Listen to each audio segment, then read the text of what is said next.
Let's work. Yo, it's go time, showtime, never backing down time. One shot, yo, make it count, yo. Crunch time, shine time, make this moment my time. Get a grip, yo, ready, set, go. We bring the thunder. Bring the thunder. Let's work. Bring the thunder. Let's go. Bring the thunder. Let's work. Bring the thunder. Let's go. Yeah, it's my time, yo time. Step into the spotlight. Get lit, yo. Let yourself go. Our time, high time. Gotta go big time. This is it, yo. Never take no fight time. Grind time. Take it to the street time. Turn the roof off. Get loco. Game time, win time. We gon' bring it home time. No regrets now. Let it all go. We bring the thunder. Bring the thunder. Let's work. Bring the thunder. Good evening and welcome to Mountain Bears. I'm Aeson Knight, and with me tonight is Techie with the Mostest, Techie Joe. Hello, hello. Not a new planned uniform. No, it's not a planned uniform. Like, it wasn't even planned for the day. Well, I mean, me putting on clothes and choosing what I chose, and him putting on clothes and choosing what he chose, those were plans. Yes. They were not coordinated. It was They were not coordinated. Later, like, wait, you twin. Yeah. Oh. Yeah. Yeah. So where do we want to start tonight? Do we want to start with Ethan Klein and H3M3? Let's start there. I mean, we'll just let the shit train run from there. Brenda.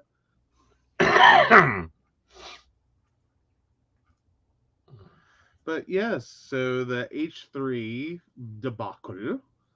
Yeah. Ethan Klein apologizes for homophobic James Charles comments on the H3 podcast. Mm-hmm. I want an apology. Every gay man needs an apology after some of the crap he said out of his damn mouth. I don't know if it was one of those things that, like, somewhere in his head, like, in a very juvenile, like, 12-year-old kind of way, it sounded funny. Mm-hmm. And just, like, no. No. Like, just, no. Hey, Devin. But, so, yeah. Yeah. It's just nuts. Yeah. All right. So, you taking it away or am I? You take it away. All right. So, Ethan Klein has apologized for the derogatory comments he made about the LGBTQ plus community on the H3 podcast.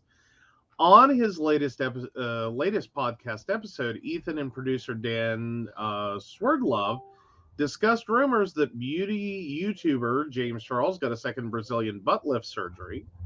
The rumors began circulating on TikTok in late March following a viral video by techy-ish. The speculation intensified this week when James posted a YouTube video during which he showed his Amazon homepage. Fans noticed adult diapers appeared in the creator's Buy Again section on his Amazon account. Adult diapers and sanitary pads can be used in the days following a Brazilian butt lift procedure to collect fluid from the surgical site. On the H3 podcast, Ethan made harmful remarks about James' alleged need for adult diapers, weaponizing his sexual orientation for laugh. Well, if he's getting blasted in the ass hard enough, potentially you may need to wear a diaper, Ethan said. Also, quote, frequent anal sex can result in a blasted open asshole. Maybe he's just got railed real hard the night before, end quote. And then they went on to speculate about whether he was a power bottom, with no actual clue what those words mean. Right. It was like, mine, literally, guys, I know 10-year-olds that know more than Ethan Klein on this subject. First of all. Basically, yeah. I mean, again, it's one of those things that it like only made worse. Like if they'd stopped with Charles, I think we would probably still be talking about the article, but if bigger news had happened, we might have dropped, this one for that. Right. But then he went on to go into directly confronting and asking a listener that was trying to correct his horribleness, what his top or bottom position was. Right. And was kind of getting really pushy and rude about past rude. Yeah, well past rude, but yeah. But yeah, it's a hot mess. It's a truly hot mess. Right. And then his co-host Dan went on to say he's so fucking frustrated with the audience for providing negative feedback, while Ethan says way too fucking sensitive for his show. Well, yeah, we are, but were we too sensitive when we were donating to your, legal funds for the lawsuits on the copyrights? Were we too sensitive when we were backing you when you were being sued by other YouTubers for supposedly stealing a fight? Where's your too sensitive for your audience? Yeah, but no, it was.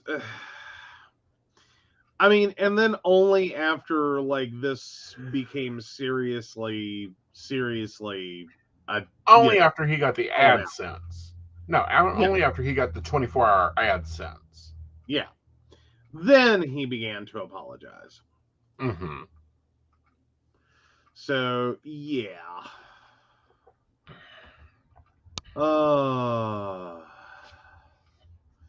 So, yeah, the best he's produced is, quote, apologies to whatever his name was. Mm-hmm. Apparently, I was homophobic to him, but what can you do? End quote. Oh, I don't know. Maybe figure out what the dude's name was. Mm-hmm. Like, that would have been worth it. You have assistants. I am sure you should be able to figure this out. Right. It's not hard. It's called Rewind. Yeah, it's called Rewatch Your Own Show. I do it 3 or 4 times. Yeah, it's not a VCR. It's not like there's a tape in there somewhere that you literally have to fight with. Like, it's data. Right. It'll be fine. And it's bad. The article... Those came through as just 2 boxes, so I don't know what you sent there. Sad face, angry face.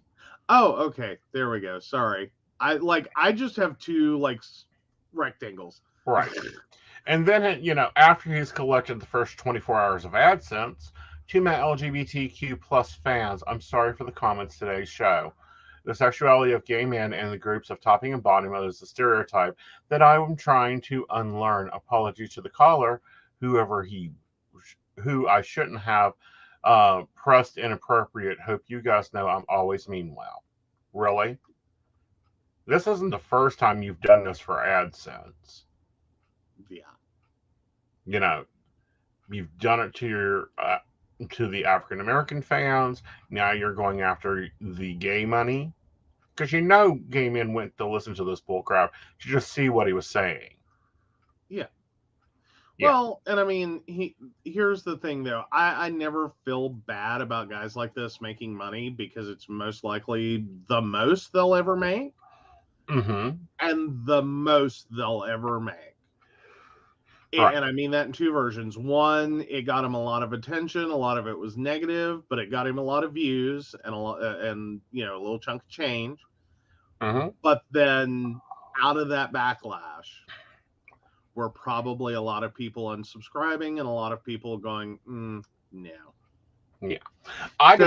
This is the reason I watch the commentary channels, because there are people that I do not care for. Crystal Ball, without a crystal ball, don't watch her. I'll watch the commentary channel to see if she's see if there's anything interesting going on there. H3N3, nope. I'll go to Emily D. Baker for the legal stuff, and the rest of the stuff will be picked up by the T channels. Yeah. Yep. We'll give them the AdSense. Oh yeah, absolutely. Like, And if you're a watcher of Dustin Daly, he has a video out on this reacting to it. Go check him out. Yeah, always check out your reactions on something like that. Give the money to people that really deserve it. Right. Like, instead of the dumbass who says shit. Right. Because, yeah. But again, it's the most money he'll get. Mm-hmm. And it's the most money he'll get. So I can feel good about that. Right. You know what I mean? Like, this is your parting, like, goodbye. Yeah. All right. So West Virginia sued Spirit of Hollywood manager. Oh, yes. Yes.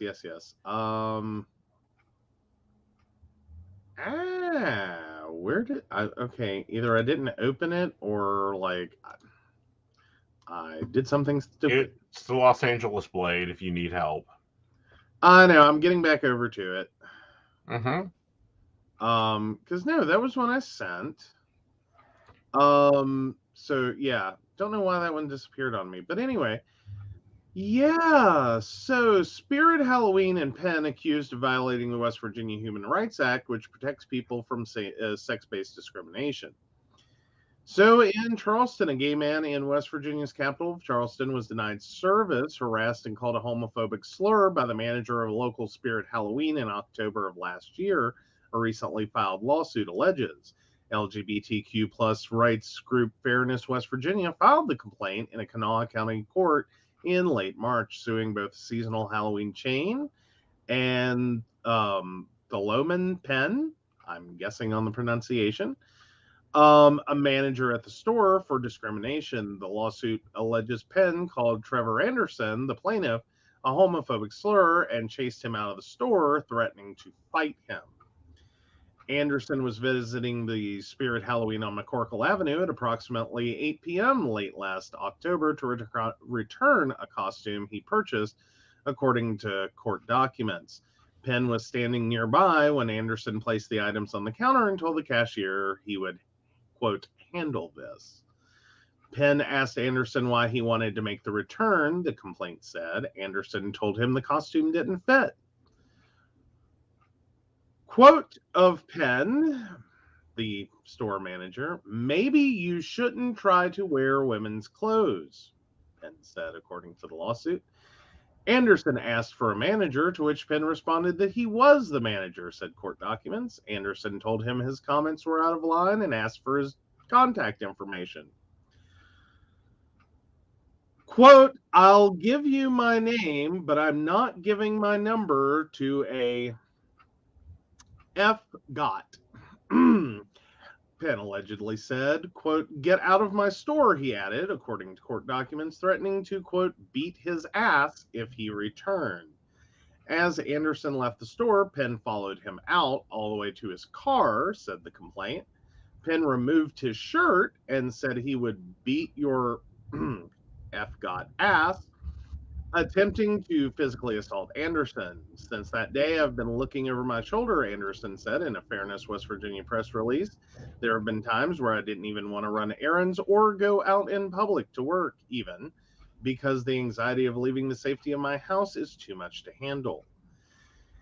Anderson is accusing both Spirit Halloween and Penn of violating the West Virginia Human Rights Act, which protects people from sex-based discrimination, and Charleston's local fairness law, which explicitly bans discrimination based on someone's sexual orientation or gender identity.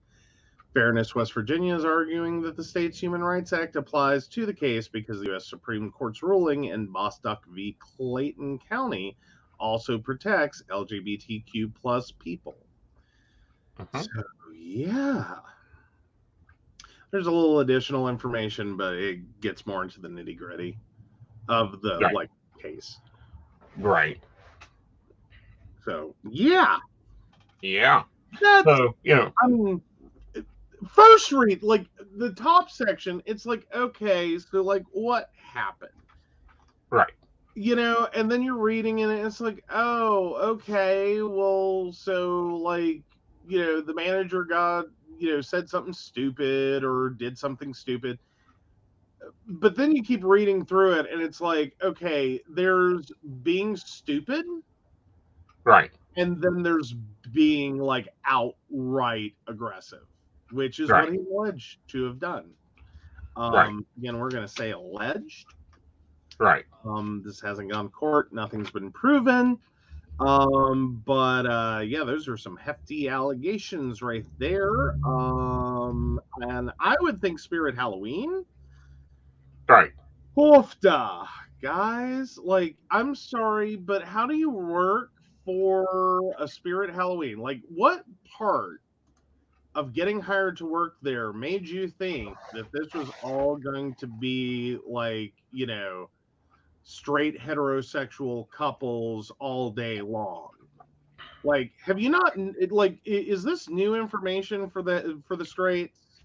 Like, queers get really into fucking Halloween, okay? In case you Not only didn't that, but we buy a lot of Halloween stuff. Like, I'm sorry. Like, I hate to tell you, the most Halloween decorated house in your neighborhood probably has a gay in it. It's a safe bet. If there's stuff on the roof, there's a lesbian. Just saying. Or they have a great lesbian friend. Just saying. I'll go on my roof. I'll call my roof lady. She'll take care of it. But again, this is the crap we deal with in this state is ridiculous. Okay?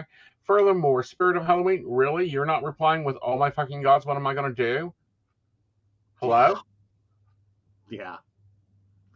I mean, like that's always seemed like granted, one would think like Hobby Lobby would be a safe space, and granted, if you get outside of the corporate Hobby Lobby, it probably is. But as in like corporate headquarters of Hobby Lobby really doesn't understand who crafters are. Yeah. They don't understand that 40% coupon, we'll wait till it's 90% off. Just to fuck your accounts. But Spirit of Halloween, like, I'm sorry. What? Well, yeah, but get this. This is Spirit of Halloween, really? Okay. We now add you to the Bigot Burger non-shopping list. Again, this is gonna be just like the most unfortunate version of like when Spirit Halloween comes to West Virginia. Because I just can't. Yeah. Well, and valid point. Does he know even how many straight people cross-dress at Halloween? Which is a super valid point. Right. But at the same time, it's like, why does he care? Right. Like, as in, why? A customer bought a product and it didn't fit. It's a simple effing return. It's probably going to be an exchange. Mm-hmm. Quick, easy. And why did he care? Right. Like, honestly, you're just dealing with a random customer standing in front of you. Right. Why do you need to know or assume anything about sexual orientation or gender identity? Like, right. I'm sorry, like, you've never returned anything for someone else? Right. Like, you obviously don't have a spouse. You've never been sent on the errand of hell of like, go return this. Like, we all do it to each other. Like, and sometimes it is like, you're seriously gonna make me take that back. Okay, fine. Right. But like, why? Why would you care who wore it? It didn't fit. That's all that was needed to be known. Right. Maybe the costumes for a spouse, a mom, a sister, a friend, someone not him. Right. Why would you immediately pick shit? Right. Why? Like, exactly. He's picking shit because he's jealous. Anyhow, I hope he wins the whole $50,000, maybe $100,000, $200,000, because this is how you how you correct this bullshit. You hit them in their damn pocketbooks. And I'm going to be real blunt. We need to not be going there. Go over to Party City. They have better stuff that lasts longer any damn how. Yeah. I mean, not the Spirit Halloween is a great store. Mm-hmm. Like, in general, like, it really is, like, as a general theory. Mm-hmm. And I would have seriously thought this would have been a really safe space. Mm-hmm. Like, this is this is a holiday that is kind of like, let your freak flag fly. Okay? Mm-hmm. Like, who doesn't get that? Like, all of them? Well, no, I mean, like, dude, like, that's the whole point of, like, Halloween is be different, be crazy, do something weird. Mm-hmm. Right. Like, preferably don't become a serial killer and actually kill people, but, you know, if you want to go as Freddy Krueger. Well, if you're going to go as Freddy Krueger, get the real knives. Can we just talk about that? Get the real bladed knife glove. Come on. I'm tired of shitty ones. I know, but do you know how hard it is at like 3 a.m. when you're on your like God only knows how many shot to like unzip your pants without ending up in the ER? Well, honey, that's why you have your stagehand do it. Well, there you go. All right, I'm replacing the next article because the next article, unfortunately, is by, of course, the Times. So it's in private chat, but I do want to know: can I go practice with rifles? They need it. They need help. Well, it would seem that way, wouldn't it? Yeah, it's in South Carolina. We can hit Myrtle while we're there. No, I can't right now, honey. Why not? I'm sorry, is this the one medication for me you haven't read up on? So earlier this week, I had my appointment with my dermatologist, and I've been started on an antibiotic to try to clear up some skin issues. And big giant warning on it, super sun sensitivity. Like, I needed that. You already have vampire level sunscreen, okay? Well, I know, but still. And it isn't like we'd be awake during the daytime anyhow. Was that what we're going to go with? Well, we'll just not be awake during the day. Exactly. Okay. So, yeah. So, South Carolina death row inmate chooses to be executed by firing squad over the electric chair. Why do I get the feeling that's not a common choice? Well, apparently not, because they have to go and find people that will actually do it. I've got Nick clearance. I can go do it. Are we sure they're not related? I'm sure. Sorry, it's a name in the family. Uh-huh. So, yeah. Oh. And would make him the first death row inmate to die by firing squad in the state. Uh-huh. Richard Bernard Moore, 57, would also be the first person executed in South Carolina in more than a decade, as the state has struggled to procure the drugs required to perform lethal injection. Moore, who was sentenced to death for the 1999 murder of a convenience store clerk, is set to be executed on April 29th. In a court filing Friday, Moore chose to die by firing squad, but added in a statement he will not lose hope in 2 pending court challenges to the constitutionality of the state's death penalty methods. I believe this election is forcing me to choose between 2 unconstitutional methods of execution, and I do not intend to waive any challenges to electrocution or firing squad by making an election, he said in the statement. He did not have the option of choosing lethal injection, as South Carolina does not have the necessary drugs, according to the filing. The department previously told CNN the state has not been in the possession of a usable dose of lethal injection drugs since 2013.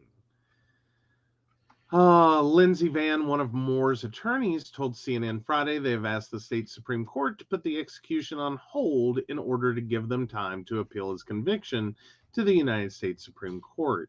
Last year, the South Carolina legislature passed a law which made electrocution the state's primary execution method, though death row prisoners have the option to choose a firing squad or lethal injection instead if the options are available. Well, the So option April is 6th, available. It's just not the standard dosage. I mean, we're not going to give, a little mandrake root, some foxglove, a lovely salad. About 2 hours later, we're done. Have a good day. well, but then again, there have been many states that have been dealing with the lethal injection problem. Again, That unfortunately, the combination of medications that they had long thought would be perfectly usable for this don't always work. right. And it actually creates an inhumane situation for the prisoner, which is something that we do care about. No True. matter That's how why bad I'm recommending the other option. well, yes, but I'm unfortunately, volunteering to do the firing squad, or I can make him a lovely salad. 32 grams of mandrake, 44 grams of foxglove. He'll be out like a baby. there we go. So yeah, they were. Oh dear. So yeah, apparently they're running every appeal they can right now. So yeah, April 6th, the South Carolina Supreme Court denied an appeal by Moore, which argued his death sentence was disproportionate to penalties imposed in similar cases.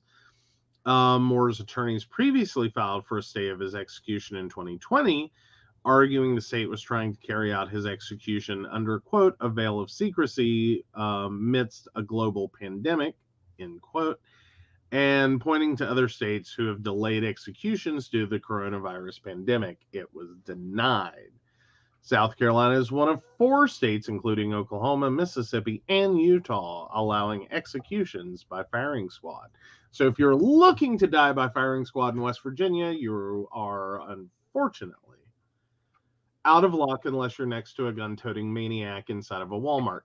Or in the subway, apparently. Or that. Oh, the world's a fun place. It is. It is. Yeah. So jumping right into that one.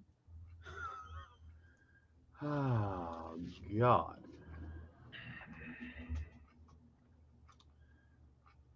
Oh, 1 second. So, yes, 5 people will share a $50,000 reward for tips that led to Brooklyn subway shooting suspect's arrest. The man the man's authorities say was the shooter, Frank James, 62, denied bail in court Thursday and did not enter a plea on the charges for violating the laws that prohibit terrorism and violent attacks on mass transit. He was arrested the day earlier in Manhattan's East Village after calling tips to the police hours earlier. A teenager had called Crime Stoppers to report seeing him. The information provided by 5 individuals corroborated directly to James's arrest, police say, but did not offer more details. The public is who we serve, but they are also often the best practice partners. New York PD Police Commissioner Keenshin Sinwe said in a statement, "We appreciate all those who responded to our call for information to locate this suspect, including all those whose tips did not pan out." Police say James boarded a train during Tuesday morning's rush in Brooklyn, set off a smoke grenade, and fired 33 times, shooting 10 people. Damn, his aim is bad. 29 people were sent to the hospitals, including 10 who were shot and 19 who were significantly injured, mostly related to smoke inhalation, falling down, or having panic attacks. Officers says the 4 people remained hospitalized Thursday are in stable condition, according to hospital representatives. All right. So while officials have not released a motive for one of the most violent attacks to occur on the city's subway system, they have pointed to YouTube videos in which James shares his views on violence, mass shootings, and mental health. James, who is black, says in the videos that he suffered from post-traumatic stress and supported hatred of African Americans and other people he believed had maligned him. In a video posted in February, he criticizes a plan by New York's Mayor Eric Adams' administration to address safety and homelessness in the subway, saying it was doomed to fail. On Friday, the mayor said officials are using the shooting as a case study to see what can be done differently for mental health programs. We're looking at people who are stating that they're dealing with mental health issues right now, and so we have to get it right, Adams said at a news conference. This is generational in the making, a broken system, but we need help also on a state level and on a federal level. Yes. Oh, so now they want to enhance subway security. Mm-hmm. And yeah, so this article goes on for a little bit. Like it's a really, really good article that has a lot of information regarding the situation, including, like the entirety of the inline subway route that basically this whole situation drug through, which was pretty much almost to the end of the line. Mm-hmm. Like that's I mean, granted, subways move quickly. They do, and I'm going to restate this like I've said this before. I am fully invested in the Second Amendment. However, I think we should have conscious gun control, and that includes removing automatic weapons that can fire 33 bullets in less than 5 seconds. Also, very helpful. But yeah, I mean, it's just a really sad situation that someone just trying to move across town, Mm-hmm.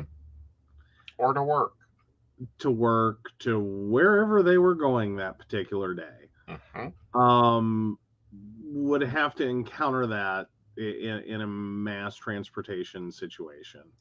Right. But then again, we see idiots create massive accidents on freeways every single day.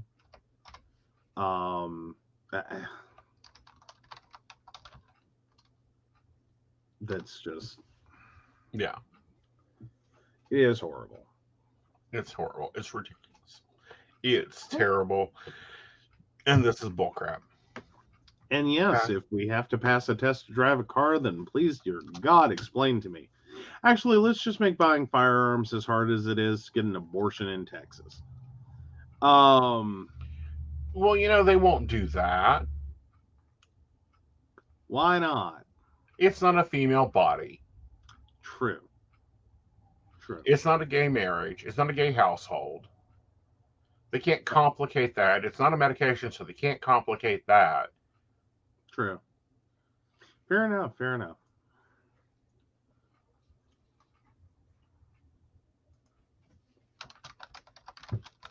But, okay. Oh.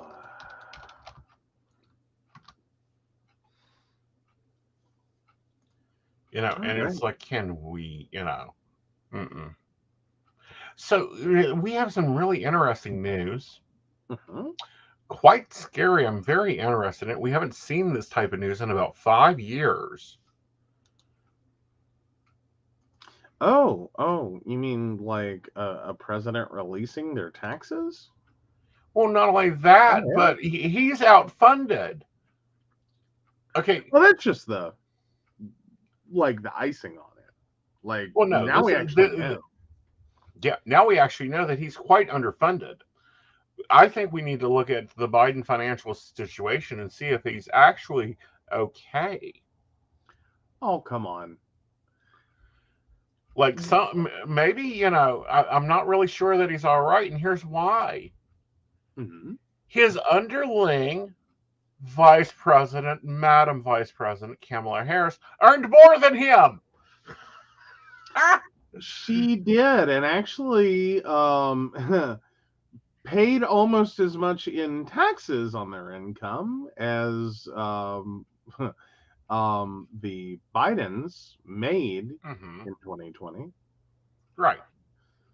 Because the comparison is Harris and her husband paid $523,371 in taxes, versus the Bidens who made a combined $611,000. So literally almost paid as much in taxes as the Bidens earned.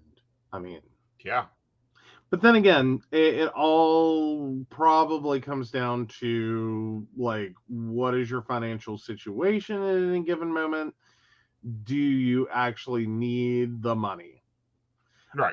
Because we see this with a lot of wealthy individuals is at some point you don't want your money in cash.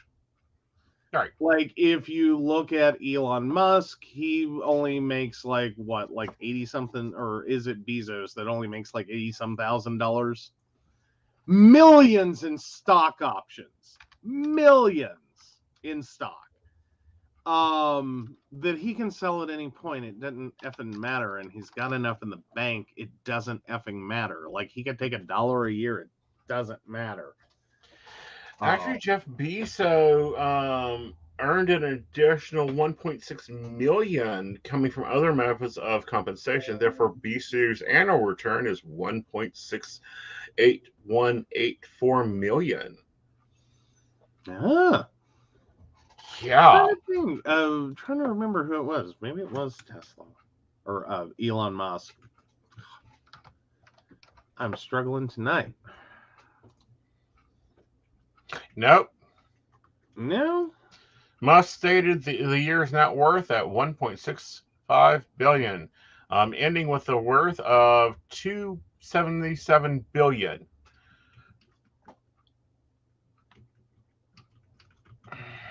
All right, now I just got to look it up. Because there's a big thing. I think it's Warren Buffett. No.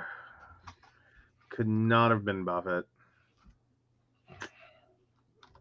Alrighty, I'm not finding it. So, anywho. Oh, so yeah. Oh, yeah, no wonder he can bid so much for Twitter. Yeah. I mean, I'm sorry. Like, if you've ever wanted to burn money to keep you warm at night, these are people that have money that you could afford to just burn to keep you warm at night. Right. Like, not really a good life goal, because, there's a lot of problems that come with having that kind of money. But yeah. So, always gets interesting, and I assume Aeson will be back in just a moment. I figure one of our puppies got a little barky. But no, it's a lot of money. And even the Bidens and Harris, and the Harrises are doing quite well. Well, Harris and Emma, they're doing quite well. I mean, 1.7 million in 2021 for Harris and husband, and Biden's at 611,000. Again, great money. I don't think they're struggling, even if that were everything they were making. So yeah, it's not a bad life. I don't think anyone's struggling. I really don't. But yeah. Oh, so yeah, and of course they had charitable donations as well. And let's see. So the Harrises, or Camilla Harris, they donated 22,100 to charity last year versus the Bidens at 17,394. 5,000 of Biden's went to the Beau Biden Foundation, the public charity named after the president's late son. And yeah, and then Harris and Emhoff reported donations of $5,000 to 3 schools which they attended: California State University, Northridge, Howard University, and California State University, Northridge, Howard University, and the University of Southern California. So yeah.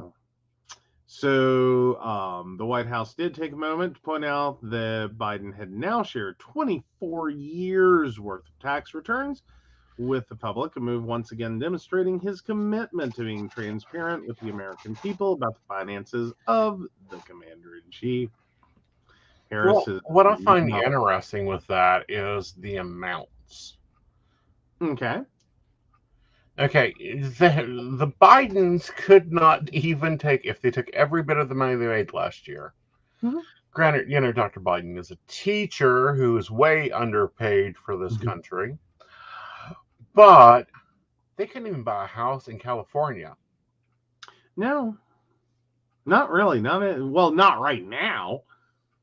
Yeah. I mean, probably like any other couple, I'm sure one of the biggest parts of their assets is going to be their home.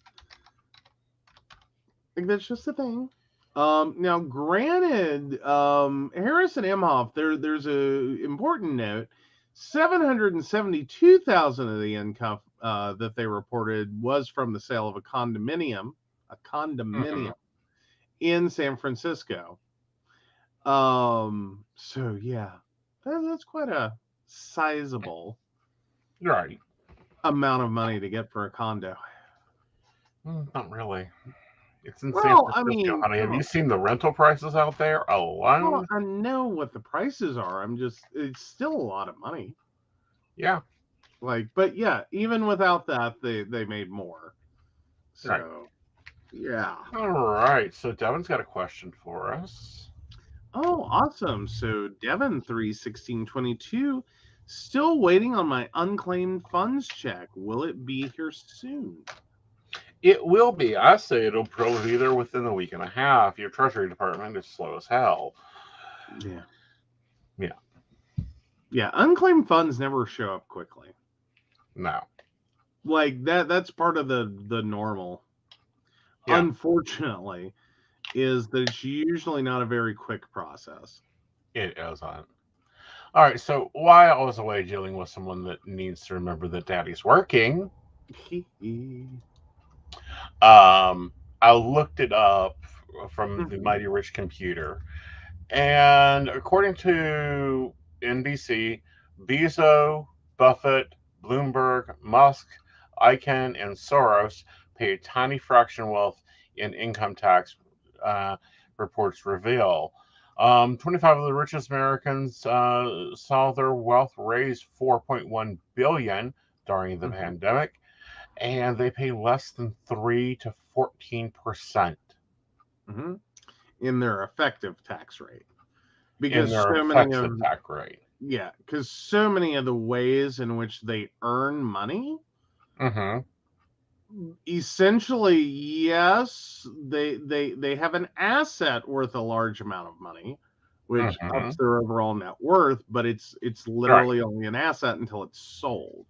Now they do Right. get, for things like stock, they of course get dividends over time if that's part Mm-hmm. of that stock. But fundamentally, you can't count your chickens until they're hatched. Right. And if they're smart, they'll do what most people do with dividends and reinvest so you don't get taxed on that dividend. True, very often true. So it does become a question of how much do they actually get. Right. Because when we look And at that's the whole theory behind it, though, right. is why you can't go ahead and tax that. Like if Amazon's having an amazing effing year, like when aren't they? But if Amazon's having an amazing year and you were to tax, Bezos on millions and millions and millions of dollars in stock, only Mm-hmm. for the next year, Amazon does a really it has a horrible year. Right. And, like, how do you fix that? So fundamentally, you can't tax him on it until he can convert it to a liquid asset like cash. Right. Well, like Tesla, the CEO of Tesla, Musk only pays a 3.27% of his true tax rate. Um, Bloomberg, former New York City mayor, only paid 1.7% of his $10 billion of assets. Zero paid nothing. Aeson paid nothing. Actually got a refund back on their taxes because they had a tax loss. Which they can carry for, what is it, 4 or 5 years? 5. Like, because that's the Trump secret. Like, that's been his long-term thing, is you just carry losses year after year after year. Like, it's weird how you can get rich by not making money. Right. Which is a lot of what happens. Like, it's kind of strange. Now, Devin's talking about Musk, Catherine Jenner talking about Musk taking over Twitter. See, here's the thing, and it's going to be interesting if the FCC lets it happen. Yeah, that would be quite weird. Okay. Yeah. Yeah, he offered to buy Twitter for $43 billion. Yeah. Okay. That's a very big to be able to make. Yeah, but that's a very low offer. Well, I mean, it's a humongous offer. Right. For one person to be able to show up and say, like, hi. Would 43 billion cover it, with a B? Like, that's an insane amount of money. Right. Well, currently we're looking at Twitter, $54 a share, publicly traded. Oh, it went up to 46. Give me a minute. I got to grab my stock calc. Calculator. 46.66 times the volume of 1010145. Yeah, he undervalued the company by almost $52 billion. Yeah, but still. Yeah. It's not the worst deal. And I know everyone's saying that it's about free speech and he wants to return Twitter to the way Twitter is. No, I'm quite sure I know what he wants to do with it. I think it'll be interesting if he actually takes it on. But he's got to get it through the FCC. And see, he signed an agreement with the FCC that this wasn't in. Oh, please. She hasn't. Caitlyn Jenner hasn't been in the news. She hasn't been on TV. Her daughters ain't talking to her. She got to find something to get a news title for. Like, I'm surprised she ain't walked down Sunset Boulevard in mismatching shoes looking for a news article. That Republican pain in the ass. Yeah. Like, yeah. I mean, I don't see Twitter taking the offer. But I do figure he'll just keep buying stock. Which is sad. He could actually end up in trouble with the SEC. He could. Because, yeah. Like, and that's a scary realization to have. You can have enough wealth that your mere presence in a market could be concerning for the SEC. Right. Like, stop and process that for a second. Right. Like, I mean, this is a horrible analogy, and please don't sue us. We have no money. And not like, anything you can't find anywhere in your house. But like, that's sort of like the SEC. Like, if the SEC is concerned about your mere presence in the market, you realize that's akin to, you could make an analogy, that it's sort of like being the pedo on the playground. You're the lone guy at the park with no child of your own sitting on a bench. causing concern. Like, that's the level at which he exists in stock markets. Well, he only bought 9%. If he was wanting for control, he should have opened up an LLC, and bought every publicly traded share available. Then walked into the office like a nice 1980s takeover. Basically.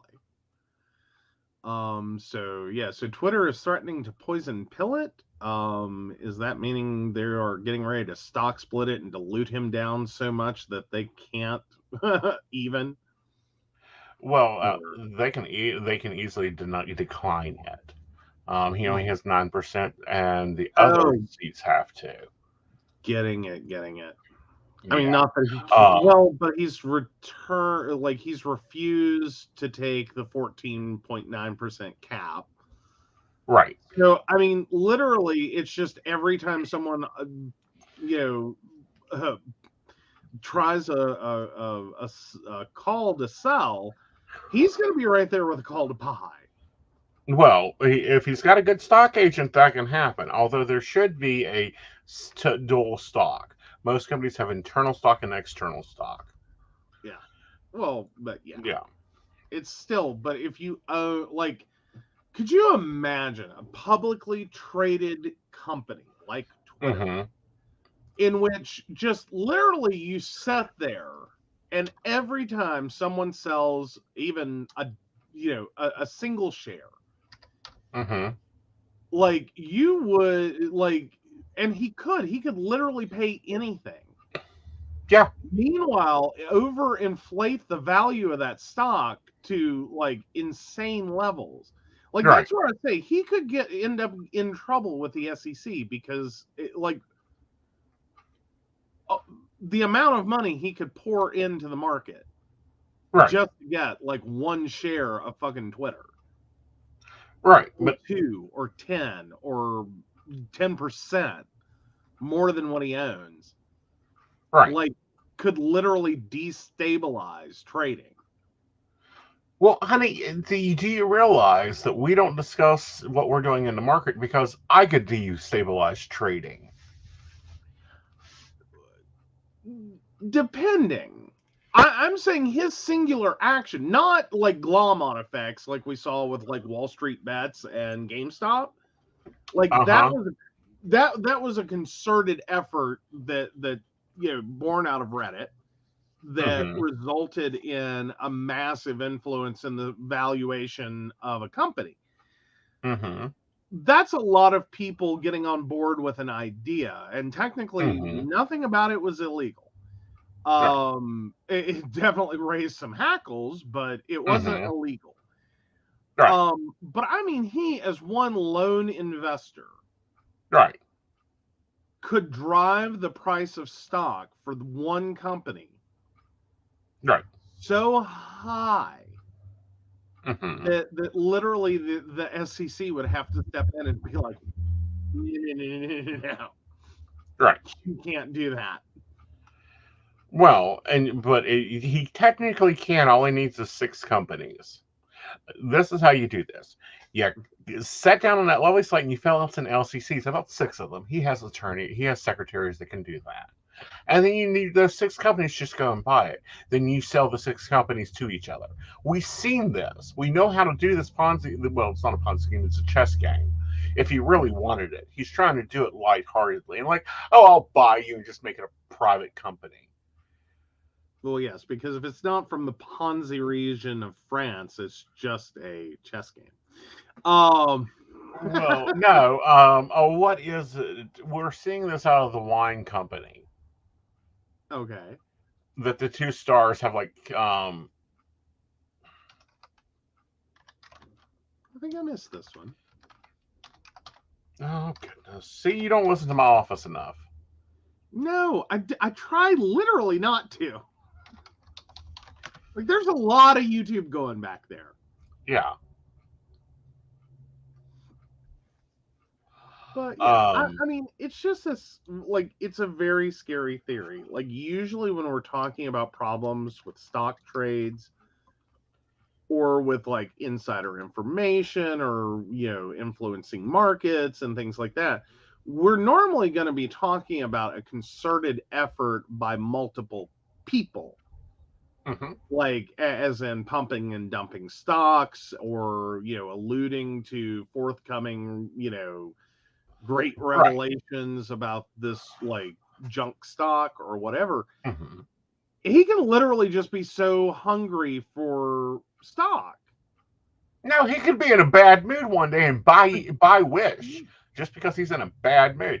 But anyway, Brad Pitt is suing Angelina Jolie over their vineyard, and Angelina's selling it to the Russian oligarch. Well, she didn't sell the vineyard to the Russian oligarch. She sold the company that owned the vineyard to the Russian oligarch, and then the vineyard is contained in another company that's contained in another company. Yes. Yeah. Okay, we did, and I think we may even have talked about that one, and the just the sheer like golf clap of appreciation, right, for what she did there, because she did not violate any term of agreement.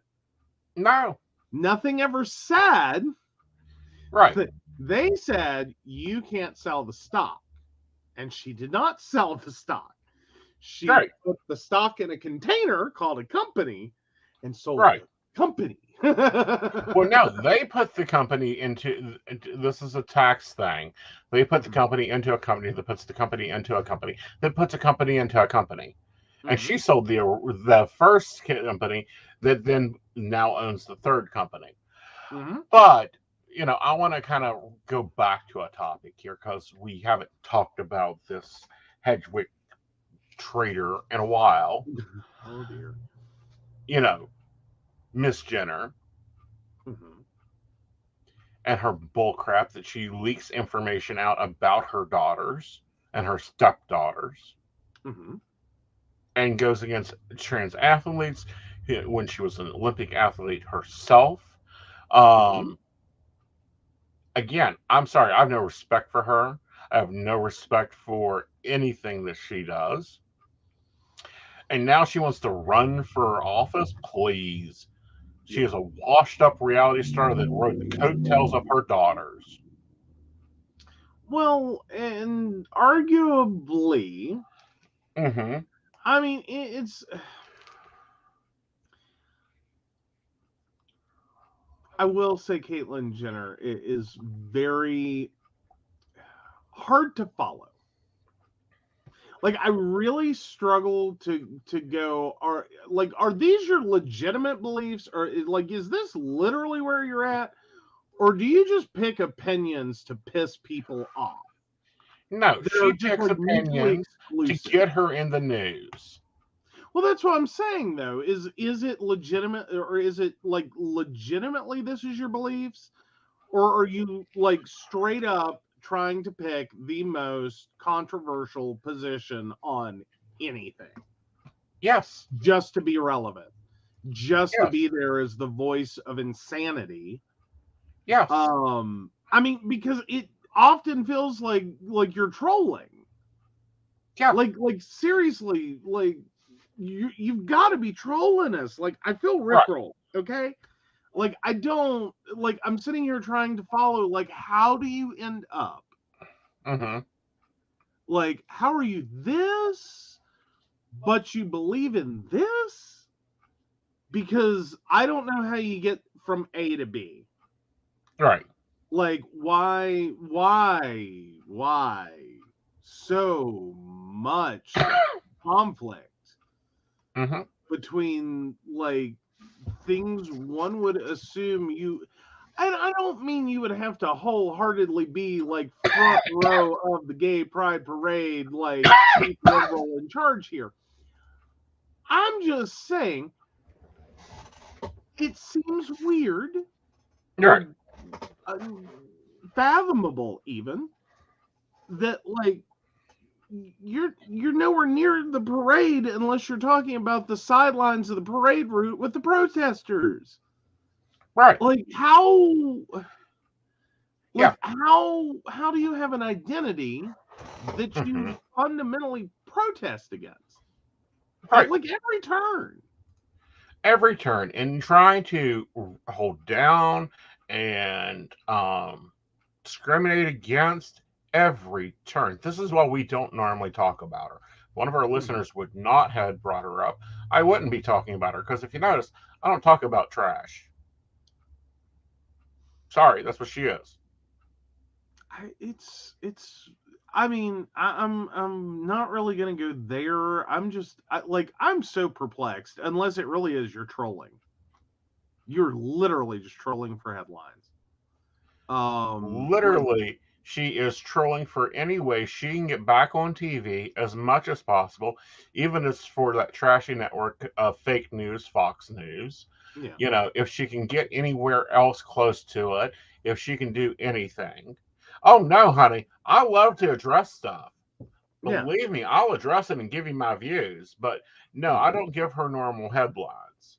I yeah. won't feed into her narcissistic tendencies because that's how you starve a narcissist out. For those that don't know, you pay them no mind. You put them in the echo where they belong, in their own echo chamber. Well, but then I also have to question though, like, I'm sorry, is it a cry for help? Like, I mean, I if think it's you're a gonna cry for like, electroshock therapy. well, mm, like, given the history there, I don't think I want to go into that statement. But just like I don't follow, or more importantly, if I do follow, it's like, are you okay? Mm-hmm. Like you seem to be desperate, Mm-hmm. like for like attention, or for someone to care what you think, or for people to give her like some kind of like place in a conversation of like, here's the one opposing dissenting voice on this Right. topic, and what, why are you so desperate for that space? Right. Like, this is a weird life choice to make. Mm-hmm. Like, I don't get it. I don't. I've Well, tried. you you can't know get it. I can't get it.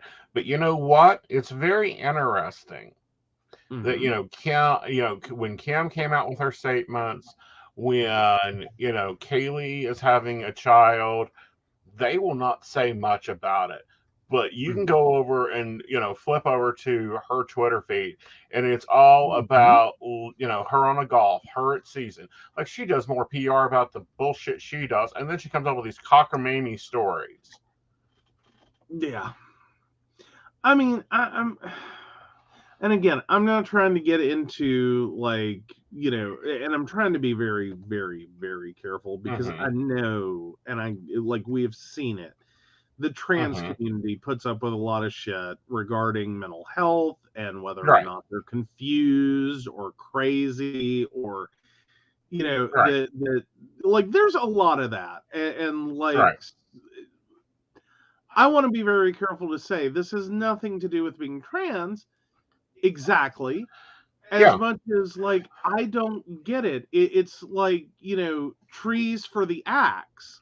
It's like, why Because it's got are you wood voting for the too. axe? But no, I would much more hear from Elliot Page more. I would love to hear, um, you know, from Lena Raines. Mhm. Love to hear more notable voices in that space Yeah. that isn't riding their daughter's coattails, that is making their own statements. hmm Okay, that is working hard, that is following her daughter's advice of getting up and work for a better tomorrow, work for a more positive community, work for a more positive world. Yeah. So But absolutely. see, we talked about that. We talked about Elon buying Twitter, which I think is a great investment. Uh, hmm he just wants it as a toy. He wants to go and deal with oh, what's his name, the owner of Facebook, not Facebook, whatever they call it now. Meta. Meta. Yeah. Mark Hello, Zuckerberg. Meta. Zuckerberg. He wants to be in the game. All the other little boys have Legos. Why can't he have a Lego? I mean, like Tesla is a pretty big fucking Lego. It's a car, Mommy. It's not a Lego. Well, I mean, there's a whole satellite network. There's Starlink. It's not like that's like. I mean, still, like, there's a lot there. Like, how much do you need? How much do you need? That seems to be How much the do I need? unanswerable Oh, I question. need about 9.12 billion. Well, no, I mean, but that seems to be the giant unanswerable question of the rich is how much do you need? Like, Right. when do you stop? You know what I mean? Like, when do you just get up in the morning and go, I've done a lot. Mm-hmm. Okay. And I'm not saying walk away from your company. I'm not saying but when do you wake up and just maybe I don't need to acquire everything. I'll tell you exactly where you stop at, or where I'd stop at. 100.7 billion is where I would stop at. It seems like a good number. Like, I don't think anyone could argue it. I mean, I don't know how you would ever spend it without buying a company. I mean, I know how many companies I would buy. Yeah. And you would see a whole industry change in a heartbeat. Well, yeah. There's a few industries that could be tackled with that mentality. No, just one. Just one. Oh, just one. Yes. Why just one? Well, because, that's about the average worth of most psychic networks. I could easily go through, buy them all, and unite them and then create industry standards. Yeah. Well, and I'm not even sure necessarily that's the best way to handle it. Like, as in trying to use the tools of corporate world against a corporate world is kind of, I mean,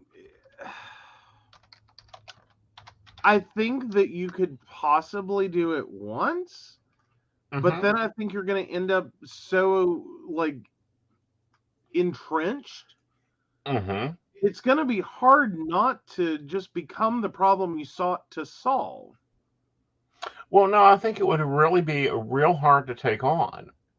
I mean, if you own every, because we're owned by fucking oil companies now, telecommunication companies, movie producing companies, private holding companies, which basically translates into investors. They're like literally, I would love to just be able to go own you, own you, own you, own you, own you. All right, so these are the new standards going into effect today. Go through and start deleting the following. If anything is within this range, I want it off all networks. I mean, but then questionably, do you become part of the problem you sought to solve? As in, old adage, it still holds true. Absolute power corrupts absolutely. Do you potentially enter this situation with good intent to fix the problems as you see them? And do you then inherently, potentially, become the problem, not the solution? Because in making these mandates and purchasing all these companies and becoming one universal, fundamentally, platform that has one set of standards, do you not one? I mean, by definition, you become a monopoly. Like, you just are. Like, you just became a monopoly. So more than likely, you could never do it because of that fact. But if you did, I don't know, I feel like quotes tonight, but Margaret Atwood's jumps to mind is better is never better for everyone. It's always worse for some. So what about the some people Right. that when you employ those standards, end Right. up harmed. Right. Do you have any responsibility to them? That if they get caught in your net, do you have a responsibility to them? And if you don't, would that make you any better, worse, or the same as the distributed system and problems that it already has, Okay. like that already exists? Well, limiting the price per minute to $15 a minute. No more $40 a minute readers. Mm-hmm. No more fake modeling profiles. No more Mm-hmm. 25 different names for an advisor. Mm-hmm. Those standards. Well, and I mean, I would argumentatively say I would think it would make more sense to create a union Mm-hmm. that protects workers and lobbies for the workers in that system, in the whole network space, to have a union that would come through and say, this is what we allow and this is what doesn't. Mm-hmm. And that, like, I think we could all agree that a network owning your name, that Mm-hmm. being able to trademark your name and Mm-hmm. rob you of that on other platforms, or prevent you from, using the same name in multiple places, that's a Mm-hmm. great policy. Mm-hmm. That's a great thing that I think we could all agree on. But do you inherently need to own all the companies and set that as the policy just to achieve creating the better environment? Or would you not be better suited by creating a union that universally lobbies for that and other protections? Well, here's the thing. Which is better, take out the disease or cure the problem? In some situations, it depends, because what is the actual method of approach? Mm-hmm. I mean, you can easily wipe out like a spider invasion in your home with napalm. It'll cure it. It'll cure it. It will cure your spider problem. Unfortunately, it will also potentially take out a couple of neighbors. As you do it, will it cure it? Um, Yeah, it'll do it. It'll do it great. Joe, don't argue that in my neighborhood. Well, there's some addendum to that, but fundamentally, But what I'm fundamentally, the problem is the psychic networks are no longer owned by psychics. They're owned by everybody else. They don't understand the business. They don't understand it, but they keep hiking the fees. They keep creating problems. They keep allowing problems to be created. Well, but then again, you're one person who doesn't like your neighbors. Do you want to? Doesn't it become the purge? Mm-hmm. And is that necessarily a good thing if one person is determinant Mm-hmm. in who is and isn't part of the purge? Like, Yes. does someone that you do not inherently find valuable or worthwhile, or a policy or a procedure or a way of doing business that you Mm-hmm. individually find abhorrent, Uh-huh. is it appropriate? Is it useful? Is it meaningful? Is it, I'm running out of words, to just be the judge, jury, and executioner of whether or not that can be doable? Mm-hmm. Like, are there situations in which it is valuable to have Mm-hmm. bad actors in a marketplace solely for the fact that you have alternatives? That, no, this network's not perfect and neither is this one. Like, never have you ever, nor has anyone, who says the purge isn't a solution. I do. But like, is there not an inherent value to have companies that, yes, have imperfect policies and imperfect, scenarios? Do they not have their own inherent value in existing as a shitty alternative, but an alternative? Like, you can choose this one.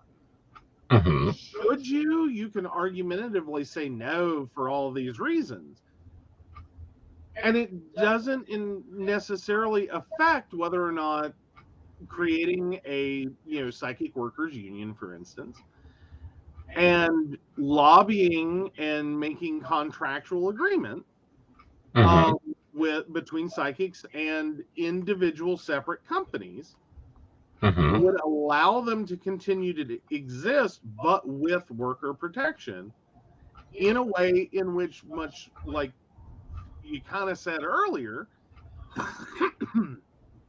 when you said psychics, plural, are no longer in control of networks. Right.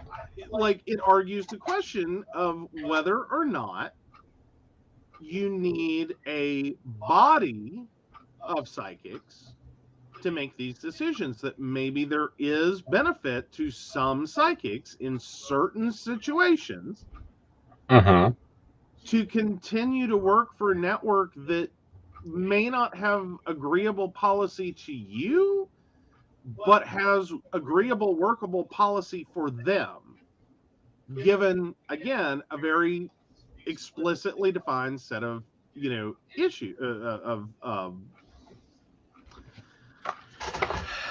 See, but here's the problem. Here's the continual problem. It's not just the networks not being owned by the networks. Then we also have networks that are predators, and then we also have advisors that are predators. 25, 50, 75. Literally, I saw $75 earlier today when I was looking at something a minute.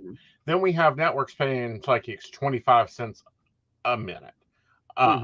Neither of those are equal, and neither of those are right.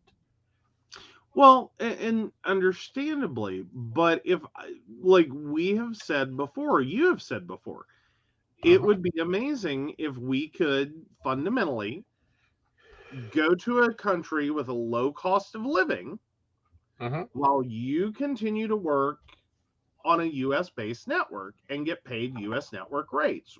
We would live lavishly because we could fundamentally, like, there's no other way to say it, we would be exploiting a situation in which the cost of living here is too high compared to what you make, or, it only has so many advantages, versus over here where a cost of living is lower. Sorry, trying to get my hands on screen.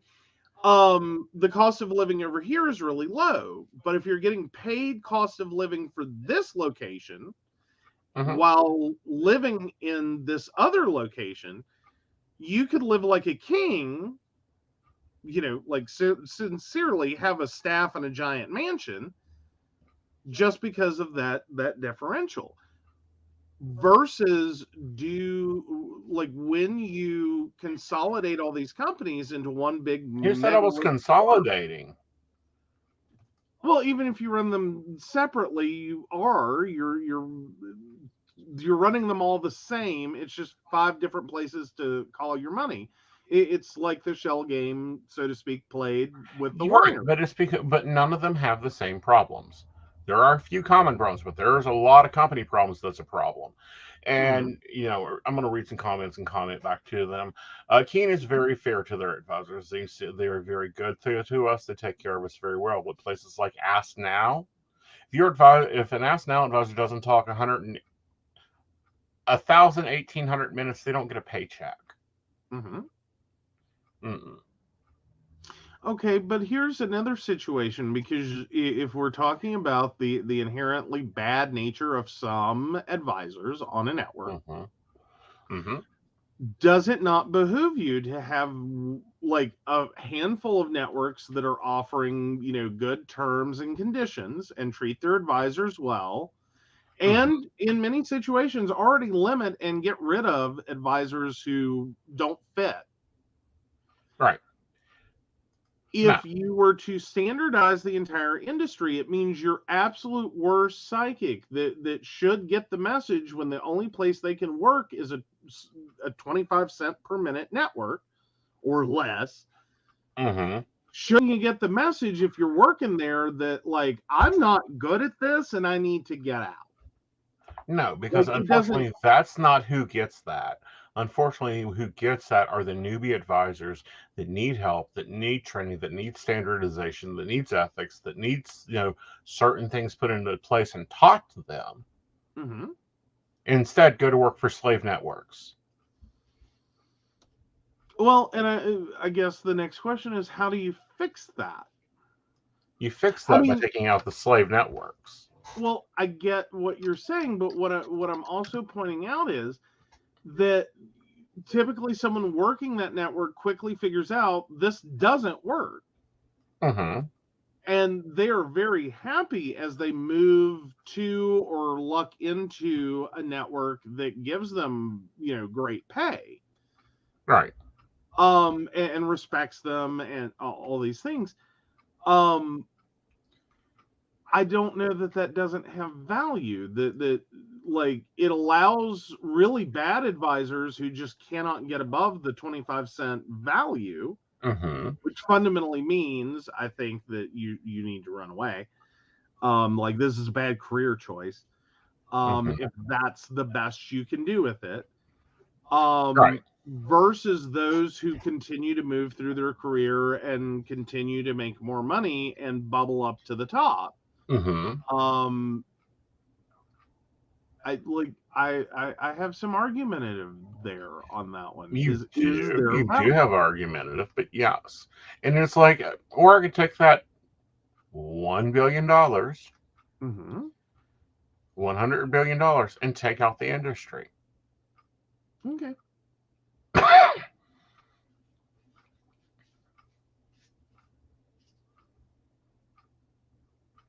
Truly.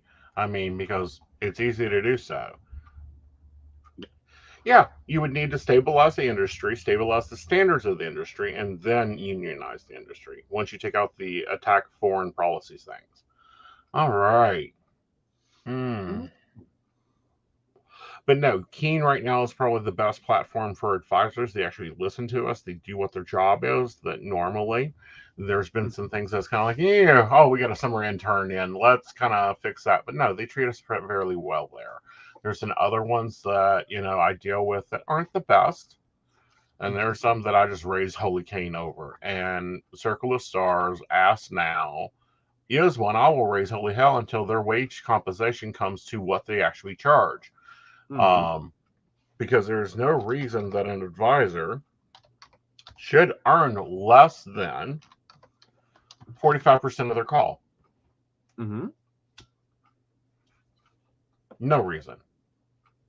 Especially when they're paying $13.99 a minute to speak to you and you're making 25 cents a minute. I would figure, though, that if you have an advisor that's only making, a quarter, one literal 0.25 of a dollar on, like, say, $13 a minute by the network charge,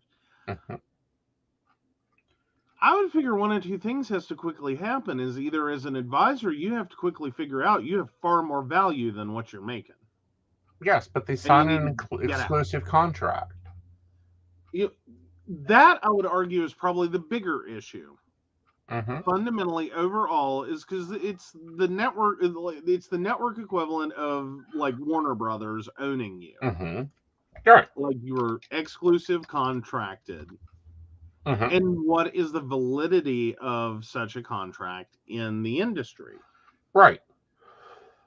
Why would you ever be as a newbie?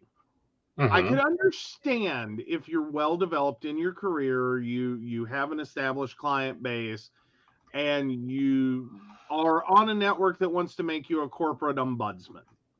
Like you are the corporate brand ambassador. You go around the world, you pose for photos, yada, yada, yada.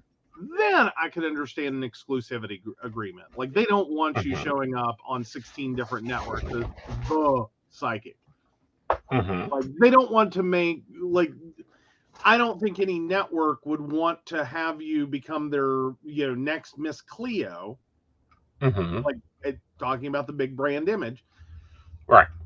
If you're going to show up as Miss Cleo over here and Miss Cleo over here and Miss Cleo over here, and you just become the universal Miss Cleo for all networks, and like you've got your hand dipped in all their pies.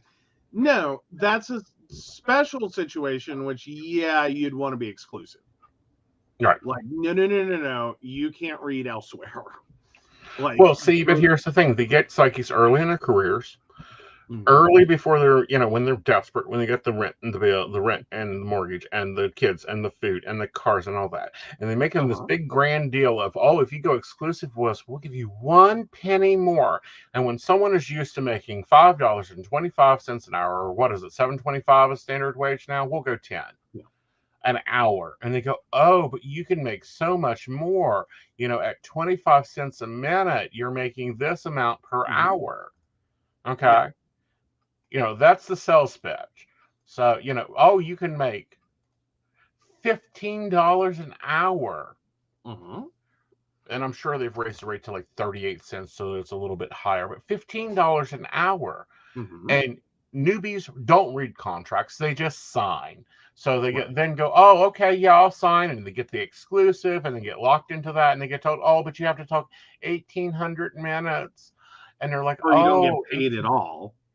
Yeah. Like, that's the big thing to point out is, or you don't get paid at all. At all. Okay. So 25 cents a minute times 1,800 minutes equals $450 a week.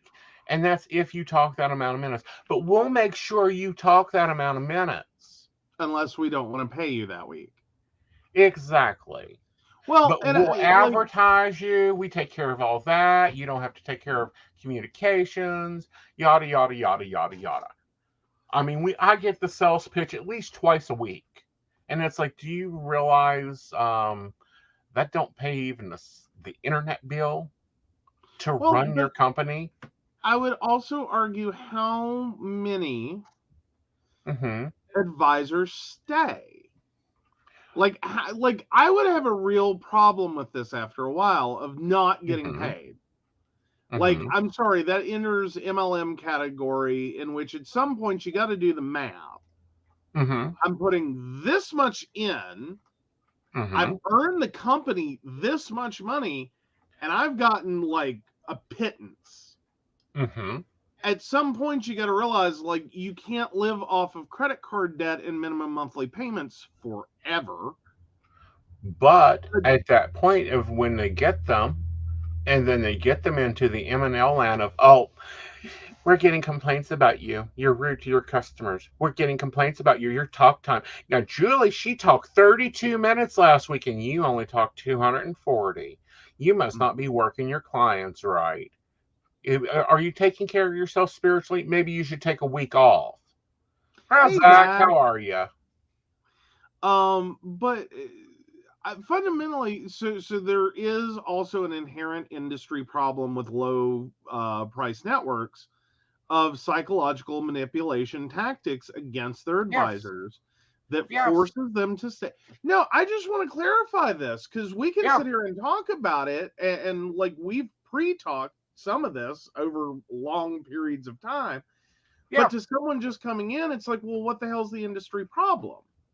Right. And it's like, okay, but you've got networks that are more than willing to sit here and like do psychological warfare against advisors to the point that they get stuck. That the reason they're failing isn't because the company isn't paying them what they're worth. The reason they're failing isn't because the terms and conditions are meant to make you fail. Mm-hmm. It's because you didn't work it hard enough. You didn't want it enough. You didn't live it enough. You didn't whatever it enough. You're not The same way. manifesting it enough. Right. Like you didn't buy enough fucking Herbalife Right. to sell, so of course you didn't make the money you Mhm. should have made. You need to buy more Herbalife. Right. Because Or we've another seen that company's with like tactic of, Herbalife. oh, you weren't online long enough.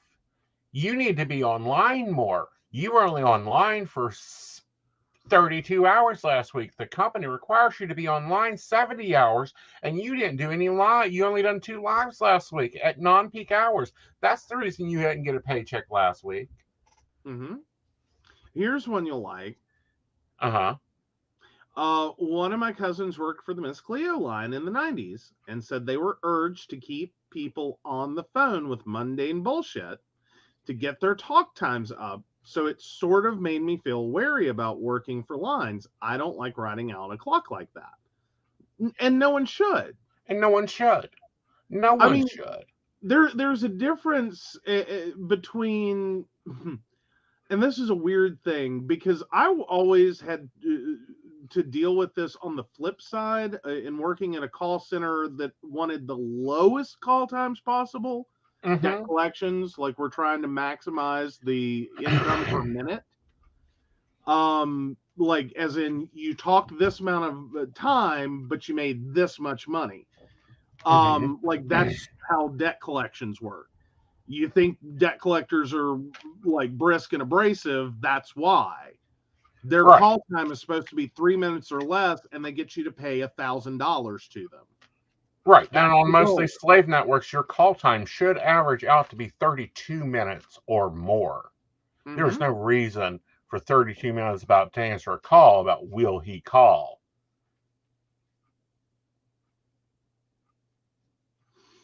Oh, yeah. But no, yeah, MLMs, I struggle to say that they're a horrible evil that shouldn't exist. I think that within reason, a company that can actually figure out and start from the beginning going, we can only have X number of representatives before this becomes an unraveling nightmare. Because that's what always happens is you can only go so many levels in an MLM before it all unravels. Because now, like, who isn't a fucking representative for X company? Right. Everyone's a representative. Who doesn't know a representative for what is that damn oil? Living Well. Who has crappy oil, by the way. Sorry, it is crappy. It has been crappy. It has been crappier. Okay? Yeah, but if the whole point of your company becomes to bring on the next level, like if all you keep getting told about is downlines and uplines and like the way the fee structure works, and like yeah, there's a product, but like you spend all your time trying to recruit people. Like what does the product matter? The product is just there as like this weird side item. Right. You know, it's like what I would call the like French fries at McDonald's. Right. I don't go to McDonald's or any other fast food place for the fucking French fries. I don't like French fries. No one like I don't want the French fries. Like I really would just be happy with a burger drink combo. Fuck the French fries. And that's sort of where with MLMs, a lot of the time the product becomes is your upline downline scenario is your hamburger and your drink. Right. And the actual product is the fucking French fries on your tray. Right. Like you didn't want them. Right. But you can't be part of the combo if you don't buy some of the product. You don't have to sell it or do anything with it. Right. You just have to take some of it, hit the combo of your upline downline, and you like, and then force these people to do the same thing. Right. Like, But here's the thing, and here's the weird thing about it: the MLMs in general have influenced our business world. mhm. Do y'all realize like the first companies that were going and doing lives and doing things like this was LuLaRoe? Company contact behavior was done by Mary Kay and Avon. Mhm. Like they're the ones that pioneered this shit. Yeah. Well, and the weird part is, like, that's the part where I can respect these companies. Mm-hmm. Is and I mean that to a degree. Like, it is a Mm-hmm. little wonky when you stop to like Right. think about it, because a lot of this is built around, like, again, almost psychological warfare against your Right. client. Right. Like, and how to make people buy, and how to make people buy more, and how to make people sign up, and how to make people make Right. you money, Right. and just layer and layer and layer of it. And it's not real. Right. Like, no one that's sending you information about how great their life is and they just wanted to check up on you, that you haven't talked to since fucking high school, Right. um and now wants to tell you about this great business opportunity and this meeting at a Mm-hmm. hotel where you can earn too. Right. I mean, don't we all know when we get that message that, like, that shouldn't, like, that's MLM at bare Right. minimum. It's a pyramid scheme at worst. Right. All right. So anyhow, I want to make a comment, and Mhm. I had to go look and see what it was. Shannon, find out who the manager was for your cousin. Like, I want to know where the downline of that one was, just for sheer shits and giggles. I wonder if it was the former stripper or if it was the former tech magnate. Mhm. Um, all right, we had some questions here. I'll go find them and star them for you. Oh, okay, cool. Thank you. Yeah, we've got one from Devin at least. Yeah, See there's that. Devon, and there is Ashley on the line. Alrighty. I think that's the only two. I think we got everyone Okay. else. So yeah, Devin 31678 had a dream my stepson wrecked his dad's car. Is this one of my dreams that will come true?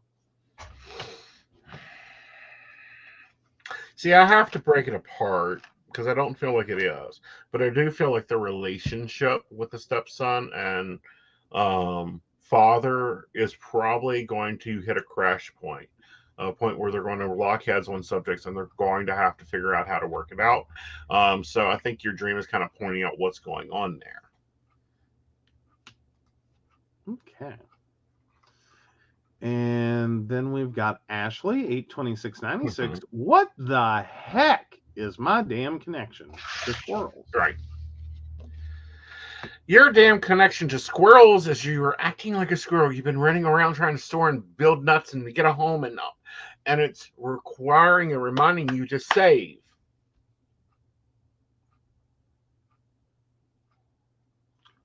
Well, I can't read that out loud. It's pre-releasing a present. I can't read that. I know. I'm glad that Kitty found a home. You need a fish.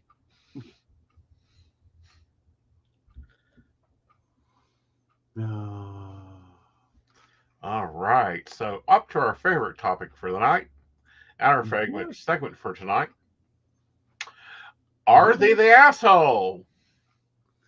All right. Am I the asshole for saying, quote, having the acts of service love language doesn't excuse you for being fucking lazy? My husband loves having things done for him without him asking, whether it be me taking the dog out for him, going to the store so he doesn't have to, and even all the way down to me just doing things for him in general. Our marriage therapist says it's due to him having the acts of service love language. I have frustrations revolving around this. So basically, my husband has gotten to a point where the only way he feels that I love and appreciate him is if I do everything for him. Like, for example, I can be cooking dinner and he will be helping me by taste testing. But the second that dinner is done, he walks away and goes to sit down because he wants me to make his plate for him. So for a while now, I could be laying in bed and he could be sitting at his computer desk, same room, small apartment. And despite the fact that I'm laying down and in my birthday suit ready for bed, he will still ask me to go get him a drink or food or whatever else. Now, I will admit that prior to the plague hitting, I actually enjoyed doing all this for him. But now, the kids are home full-time with remote learning, so I am with 3 kids catering to them 24/7 and catering to him on top of it, and I don't have a single second to sit down and decompress without one of them needing me. I currently do not work, so brownie points for him because he does, but I do have an income due to me getting paid by my last employer while an investigation is underway for wrongful termination. He does the dishes maybe once every 6 months and doesn't finish the whole load, cooks dinner maybe once a month, so everything is on me. So I had a discussion with him the other day stating that him constantly asking me to do things for him when he is more than capable is putting a shitload of emotional hardship on me because I don't have 2 seconds to myself unless I'm sleeping. His only response was the whole, our therapist said that my love language is normal. So I said, your love language doesn't excuse you from being lazy and not doing anything for yourself. Now I'm being told I'm inconsiderate for not understanding, and now he feels undervalued. Am I the asshole? No, not the asshole. Yes. Not the asshole. And we'll take this on because someone in this chat, his love language is acts of service. Mm-hmm. Mm-hmm. But he does the dishes. And he cooks occasionally. And he runs to the store for me. And he takes care of this and he takes care of that. And if I'm in the mood to help out, I do it. I think you said it the other way. Like, so are you saying your language is acts of service? No, your love language. Doing them. No, your language is acts of service, but you still do shit. You do a lot of shit. Yeah. My love language is buy me things. Yeah. You are a material girl. Like, yes, you are. I am. Yeah. No, like I have appreciation for things. Like I do like the unexpected one. Like that like, and typically I'm a little better than I was the other day about like dishes. I mean that was a whole reaction in and of itself. Like it was just one of those days where it's like I had a plan, okay, and like that was the next item, and you did it, and my brain doesn't know what to do with that. But no, I do appreciate the unexpected more than I don't need something done for me every day, all day. It's not like every flipping day you have to do X or else I feel unappreciated. Like, and I don't need everything. No. Like, I mean, like I get really effing excited. Like my niece today, I swear to God, she probably thinks I'm crazy now. You know those 2 for $1 suckers? Yes. A while back, she was headed into like the store and she's like, can I get you anything? This was like weeks ago. And I said, well, if they have any of those, if you could grab me a couple, that'd be great. And she's like, okay. And she looked and looked and looked and looked up one side and down that store and the other, could not find them. And so it's like, well, all right, that's okay. That, thanks for looking. Like, I appreciate it. No big deal. And then today she comes out of the store and she was so excited. And I ended up so excited because she pulls like 2 suckers out of the bag. Like, guess what I found? And I'm like, ooh. And then she pulled 2 more. And I was like, ooh.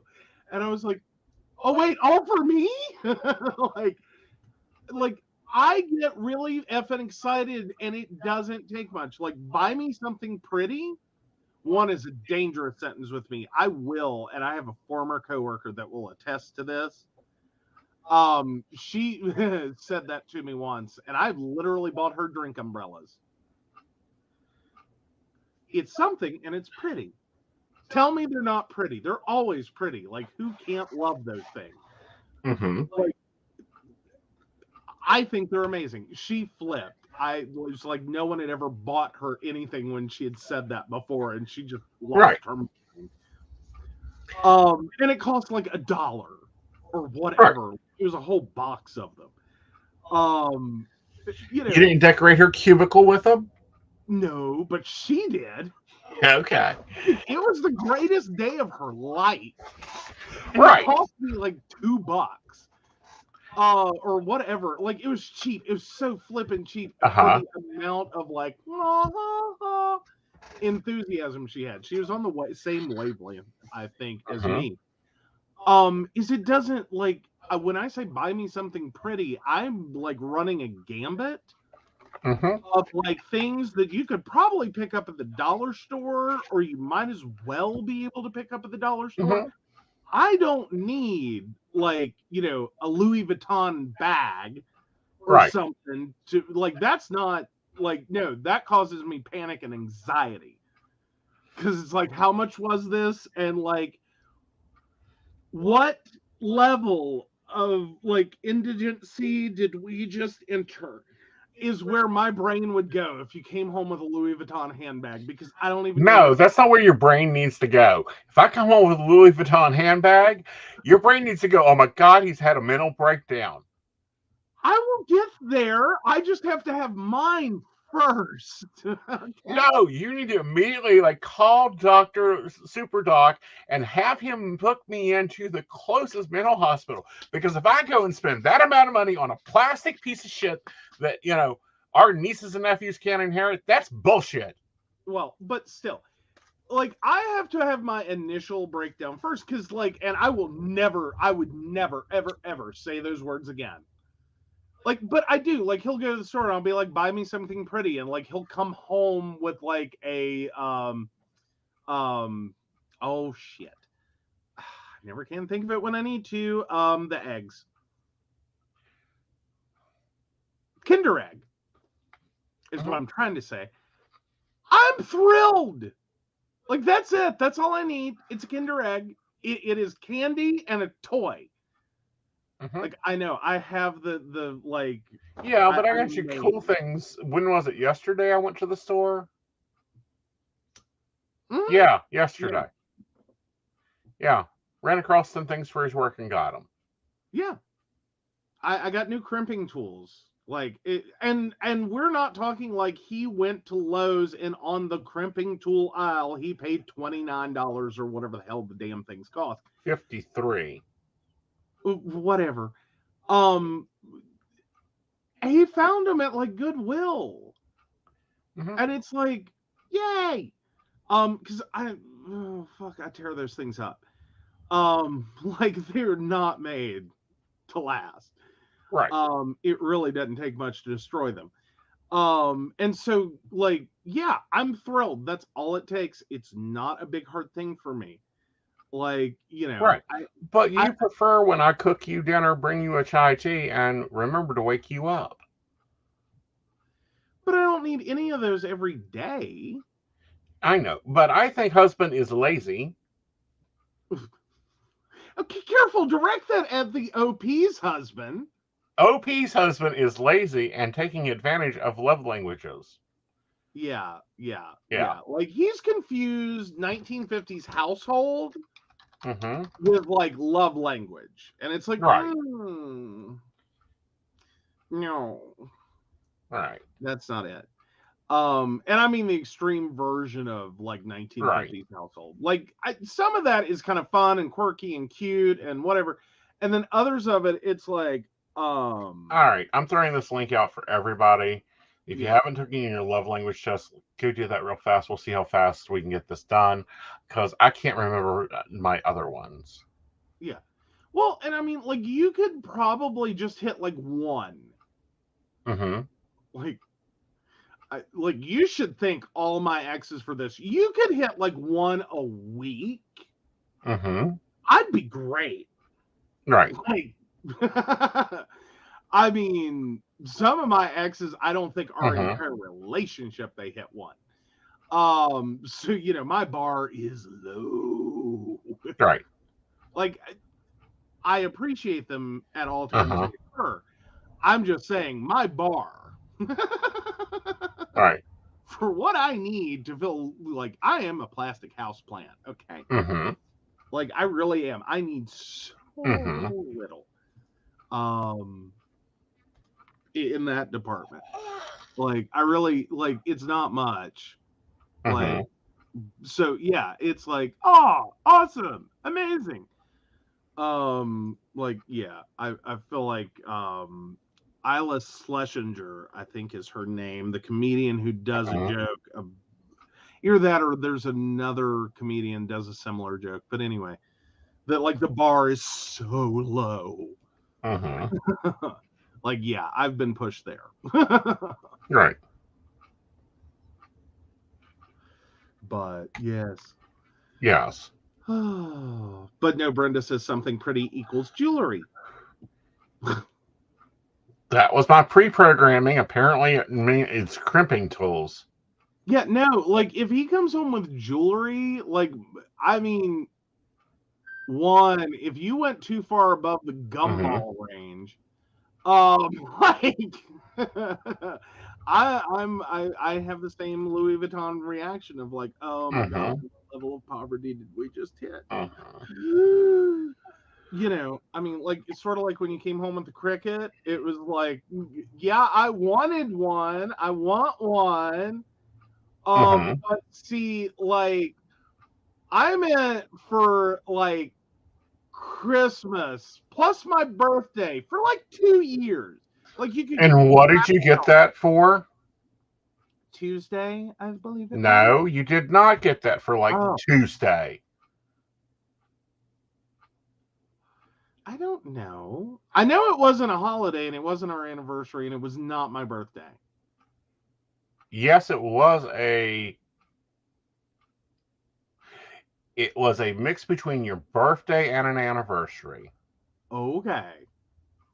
I'm just saying. Like, I still had a whole moment with it. Like, what? No? I did. I had a whole moment. Oh, so Brenda's like, that's my self-love present. I buy myself jewelry. That's an enjoyable self-love present. No, that's fair. Right. Like, and that, but now, does the self-love and the love languages necessarily overlap? Yes. I'm curious. Yeah. And like, are some people different? They're all different. Okay. Well, no, I don't mean are people different in their love language. I mean, like,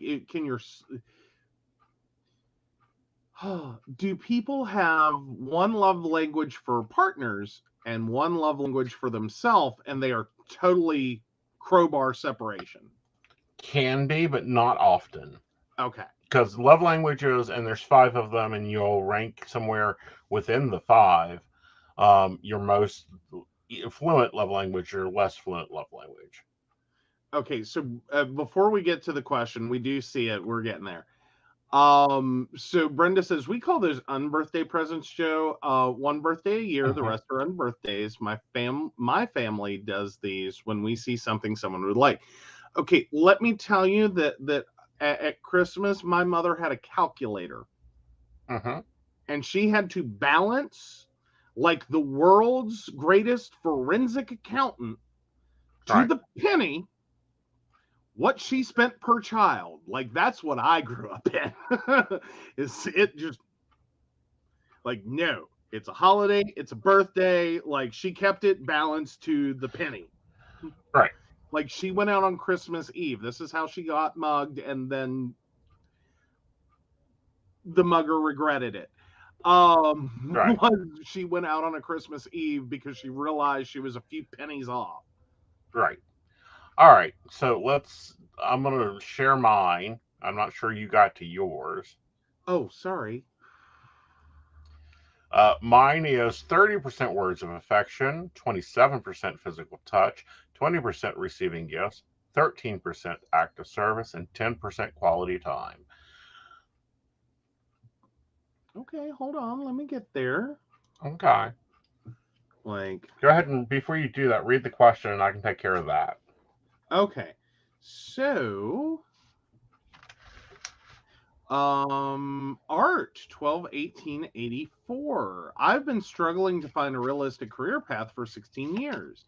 I more naturally go with the flow, but I've had all these dead-end jobs. College isn't for me. I only finished 1/3 of the classes I signed up for.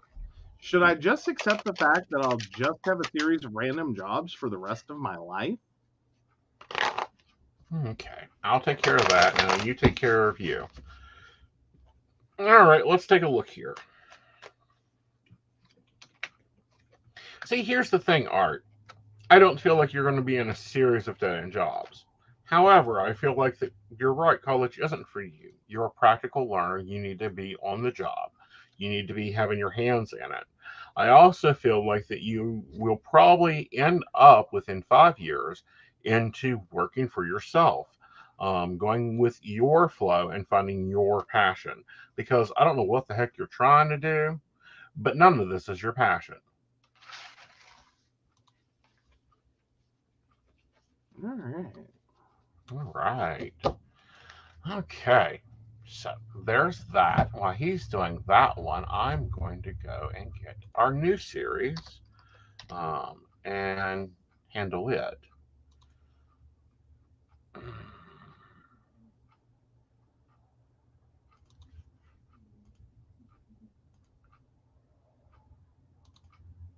Our new series is called Relationship Advice. And since I do that a lot, I thought we would start doing that. And let it load. Sorry, Reddit's being a little slow tonight.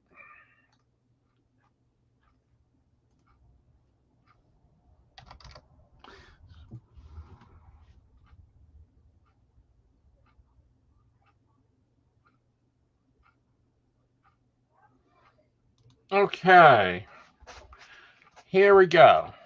Pressed, pressed my 24 female boyfriend, 28 male, for 2 years about why he's never gone down. Oh, can't do that one.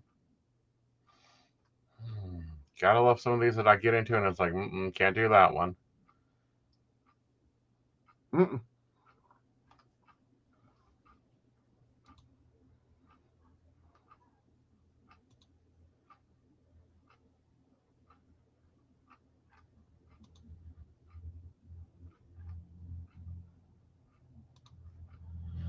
All right, here's one that's kind of hitting a lot because it's Mercury in retrograde.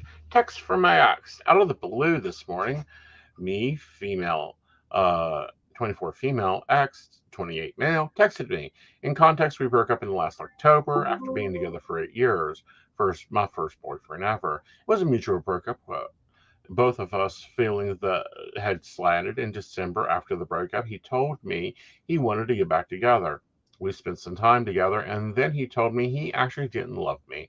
I felt the same way, and we tended to remain friends. He started um, going after an 18-year-old girl, and after this, but she didn't like him that way. Found out from a mutual friend that she had ghosted him right before he asked me to get back together, and when she got back into town is when he told me he didn't love me.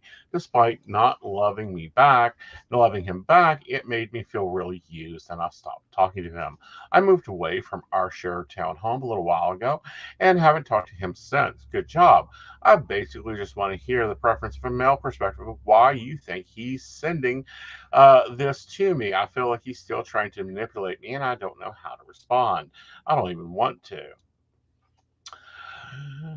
Oh, text, I lied, even though you gave me extra chances to be honest with you and real with you, even though you trusted me, and despite the lies, I still lied. I manipulated you, and even through thought you would have gone to the ends of the earth for me anyways. I neglected you, stuck it in my head for a whole year at a time while you wondered what you were doing wrong. I poured my love into everything and everyone except the one person who deserved it. I've missed you this whole time. I missed you my whole life. I desperately missed you.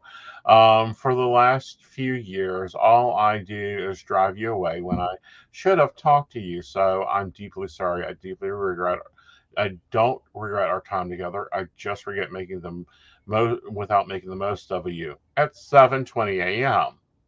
Second text. I'm just done lying to myself and everyone else. You didn't do anything wrong. I want that to be clear.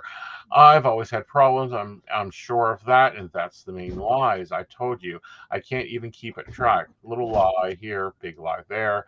I won't message again. I feel terrible and have had to get this out so that I could fix myself at 8 a.m. My response, my advice to this one: do not answer this person. You are just a soft shoe. You are his safety zone. He's used to you there. All right.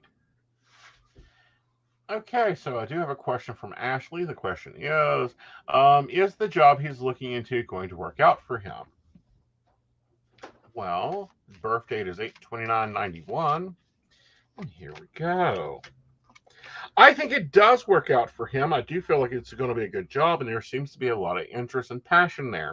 However, I want to remind him to keep a balance in his life and for him to make sure to plan for the future this time. So yes, job works out, good interviews, 2 of them, and then he's able to move forward. Okay. All right, so what's your love language, darling?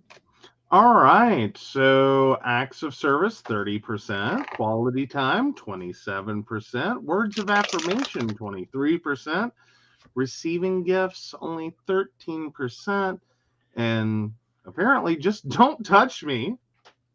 I'm a plastic cactus, it turns out. Physical touch, 7%. Uh-huh. I'm a plastic cactus. Yes, you are. And I'll make sure to pour water on you every week and dust you every 3 months. There you go. Thank you so much. You're welcome. Oh, but yeah. Oh, goodness. All righty. All righty. So, guys, learn love languages, but do not use them as excuses. Yeah, no. Big difference. Big difference. Big difference. Yeah. And if your ex texts you, don't reply. You do not need to engage with that. My advice for the evening. X's are X's for a reason. Did the reason change? No. Why? No. Why are you considering? Exactly. Furthermore, X's are, like marks on a map. That means you've been there. It doesn't mean you have to visit it again. Mm-hmm. There you go. All righty. It's been a great evening. We'll be back next Tuesday. I have a guest, and it'll be talking about business leadership and social media management. How to grow an audience quickly. Awesome. And of course, we want to thank Beverly Walker, Mika G, Kathy, Mary Winfield, Brenda Bryant, Ashley Gist, Shannon C, Shannon D, the ever wonderful Lady Gwendolyn, Charles Shaw, and Dottie the Psychic. If you'd like to learn more about us, the show, or how you too can become one of our wonderful Patreons and receive all the wonderful benefits that our baristas receive, please visit us at pcspnetwork.com. Mm-hmm. Exactly. All right, guys, you have a lovely evening, and we'll see you later. Good night. Bye.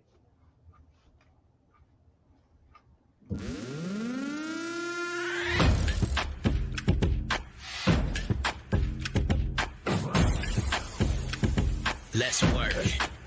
Yo, it's go time, showtime, never backing down time. One shot, yo, make it count, yo. Crunch time, shine time, make this moment my time. Get a grip, yo, ready, set, go. We bring the thunder. Bring the thunder. Let's work. Bring the thunder. Let's go. Boom, boom, boom. Bring the thunder. Let's work. Boom, boom, boom. Bring the thunder. Let's go. Yeah, it's my time, yo time. Step into the spotlight. Get lit, yo. Let yourself go. Our time, high time. Gotta go big time. This is it, yo. Never take no flight time. Grind time. Take it to the street time. Turn the roof off. Get loco.